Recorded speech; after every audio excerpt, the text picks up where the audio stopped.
সরকারের মধ্যচন্দ্রিমা শেষ, অর্থাৎ ৬ মাস চলে গিয়েছে।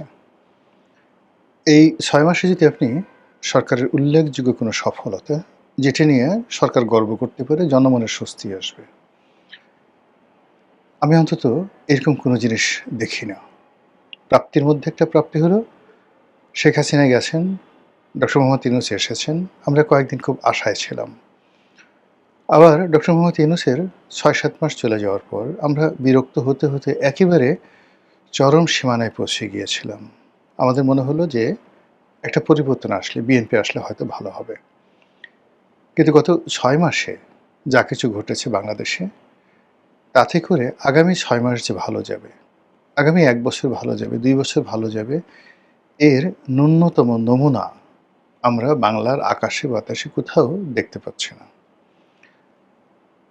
প্রতিটি জায়গাতেই সৎ হিসাবে নিজেকে প্রমাণ করার, অভিনয় করার, আত্মপ্রবঞ্চনা।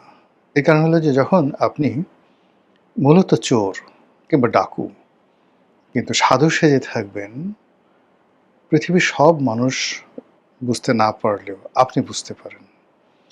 ফলে কি হলো, যখন একটা মানুষ অভিনয় করে, প্রকাশ্যে অভিনয় করে, তখন সেটিকে বলা হয় আত্মপ্রবঞ্চনা, নিজের সঙ্গে প্রবঞ্চনা।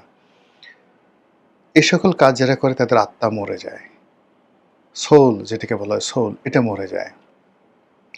তার বিবেক বোধ এটি শুকিয়ে যায়। বিবেক বলে কোনো জিনিস থাকে না। ভালো মন্দ পার্থক্য করার, যেটাকে আমরা হিদায়াত বলি, এই রাস্তাটা বন্ধ হয়ে যায়। তার পঞ্চেন্দ্রিয়, ঘ্রাণ নেওয়ার ক্ষমতা, দেখার ক্ষমতা, বোঝার ক্ষমতা, প্রায় সব জিনিসগুলো এলোমেলো হয়ে যায় এই আত্মপ্রবঞ্চনার কারণে। ঘুম ঠিকমতো হবে না, পায়খানা ঠিকমতো হবে না, প্রস্রাব ঠিকমতো হবে না। এমনকি যে স্ত্রী সঙ্গম, এটাও সম্ভব হয়ে ওঠে না যখন মানুষ নিজের সঙ্গে নিজে প্রবঞ্চনা করে। তো রাজনীতিতে যখন মানুষ এই আত্মপ্রবঞ্চনা করে, তার যে কি ভয়াবহ পরিণতি, এটি অতীতকালে আপনারা দেখেছেন। অতীতের যেহেতু যারা অনেকে মারা গিয়েছেন, তাদের সম্পর্কে বলা কবিরা গুনাহ, জাস্ট আপনারা বুঝে নেন। অনেকে অতীতে সাধু হওয়ার চেষ্টা করেছে, কিন্তু তারা সাধু ছিলেন না, চোর ছিলেন। অনেকে তারা ভদ্রলোক হওয়ার চেষ্টা করেছিলেন, কিন্তু তারা অসভ্য ছিলেন।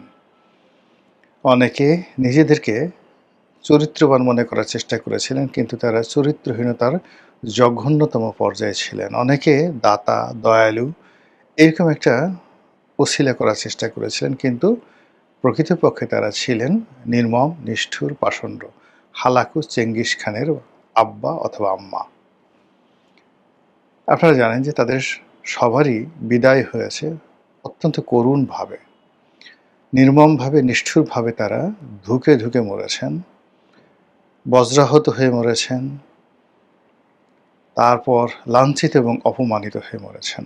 এবং তাদের বংশবৎ যারা আছে, বলতে গেলে তারা সবাই এই সমাজে নিন্দিত, নিগৃহীত, অপাঙ্ক্তেয়। রাজনীতির যারা মুনাফেক এবং প্রবঞ্চনাকারী, তাদের প্রথম শাস্তি হলো তারা নির্বংশ হয়ে যায়, তাদের কোনো বংশ থাকে না।